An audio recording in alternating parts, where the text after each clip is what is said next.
আসসালামু আলাইকুম ওয়া রাহমাতুল্লাহি ওয়া বারাকাতুহু। বিশুদ্ধ কোরআন তেলাওয়াতের জন্য তাসবিহ সহ কায়দা শিক্ষার নতুন একটি ক্লাসে আপনাদেরকে স্বাগতম। প্রতিনিয়তই আমাদের যারা ক্লাসে অংশগ্রহণ করছেন, আশা করছি এখন আপনারা শব্দ শব্দ বানান করতে পারবেন এবং আমাদের প্রত্যেকটি ক্লাসে আপনাদেরকে অংশগ্রহণ করার জন্য বিশেষভাবে অনুরোধ জানাচ্ছি। আমরা প্রথমেই যে পড়াটি পড়ব, এই যেখান থেকে আমরা দেখতে পাচ্ছি নুন পেশ নু সজের সি, কি হলো? নুসি। বা তাজবর বাত, শব্দটা কি হবে? সরি, বা তাজবর বাত, তাহলে নুসি বাত। এই যেটা নুসি বাত, নুসি বাত, পরের আমার সাথে নুসি বাত। এরপরটা হলো, আবারও বলছি,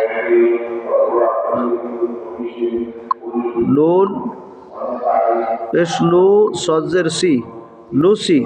বা তাজবর বাত, নুসি বাত, পরের আমার সাথে নুসি বাত। এই যে এটা নুসিবাত। এরপরে হামজা জবর আ, সার জবর সার, সার জবর সার, আসার। নুন জবর না, আসার না, আসার না, কোনো টান হবে না, আসার না। আমরা জানি এক জবর এক জের এক পেশকে হরকত বলে, দুই জবর দুই জের দুই পেশকে তানবিন বলে। হরকতের উচ্চারণ তাড়াতাড়ি করে পড়তে হয়, তানবিনের উচ্চারণও তাড়াতাড়ি করে পড়তে হয়। তাহলে কিভাবে হবে? আসার না, আসার না। এরপরে যেটা ওয়াও জবর ওয়া, ওয়াও জবর ওয়া, সিদ্ধ জবর সাত, তটা কলকলা হরফ, ওয়াসাত। নুন জবর না, ওয়াসাত না, পরের নম্বর সাথে ওয়াসাত, ওয়াসাত না, ওয়াসাত না। এরপরে ফা জবর ফা, রগ জবর রগ, ফারগ। ফা জবর ফা, রগ জবর রগ, ফারগ। তা জবর তা, কি হলো? ফারগ তা। পরেন ফারগ তা। ফা জবর ফা, রগ জবর রগ, আগে ফা ছিল, এখন রগ জবর রগ, ফারগ। তা জবর তা, কি হয়? ফারগ তা। এরপরে যেটা তা হামজা জবর তা, আমরা জানি আলিফের ভিতরে জের জবর পেশ, নোক্তা, তানবিন, সাকির কোনো কিছু হলে পরে সেই আলিফকে হামজা বলে। আরেকটি লক্ষণীয় বিষয়, একটা গুরুত্বপূর্ণ বিষয় হলো যে এই যে দেখছেন এখানে তা হামজা জবর তা, খেয়াল করেন, তা হামজা জবর, তা হামজা জবর তা। এই যে হামজার দাগটা কিন্তু এদিকে,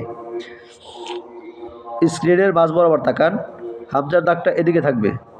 এদিকে যদি কোনো জিনিস টান চলে আসে, ওটা লাভ হয়ে যাবে। যেমন এই যে এটা লাম ওয়াও পেশ, যেদিকে মিশছে ওয়াওয়ের সাথে, লাম ওয়াও পেশ লু, নিচে লাম ওয়াও পেশ লু।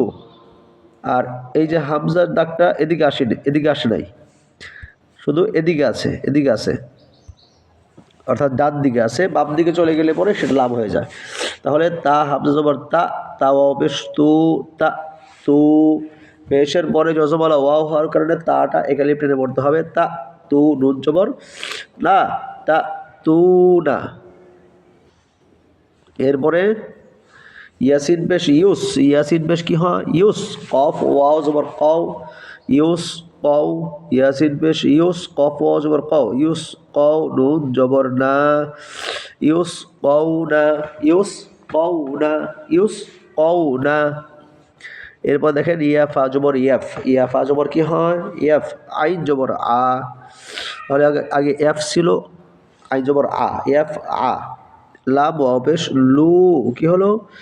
এফ আলু, এফ আলু। পেশের পরে যজমালা ওয়াও, এই কারণে লামটা একালিপ টেনে পড়তে হবে, কি হবে? এফ আলু।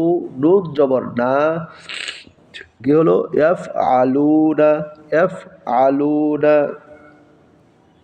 এরপরটা ইয়া আইন জবর ইয়া, ইয়া আইন জবর, এই যেটা ইয়া আইন জবর ইয়া, মিম জবর মা, ইয়া মা।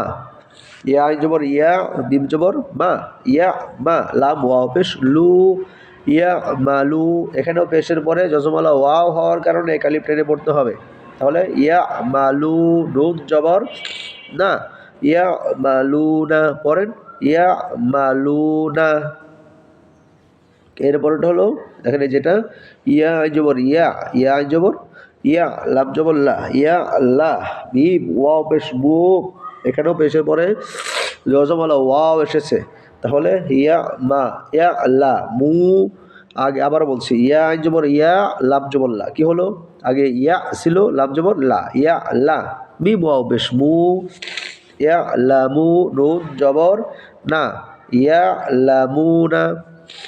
এটা হলো ইয়া মালুনা, আর এটা হলো ইয়া লামুনা। আশা করি পড়াগুলো খুব সহজভাবে বুঝতেছেন। ইনশাআল্লাহ আর কয়েকটি ক্লাস পরেই আমরা কোরআন পড়তে পারবো। সামনে কয়েকটি নিয়ম রয়েছে, সেই নিয়মগুলো আপনাদেরকে বলে দিলে পরেই। আপনাদের কাছে একটু অনুরোধ করতেছি ভাই, বোনেরা আমার, ভাইয়েরা আমার, আমাদের ক্লাস ভালো লাগলে যারা দেখছেন অবশ্যই একটা লাইক করবেন, একটা শেয়ার করবেন, কমেন্ট করবেন।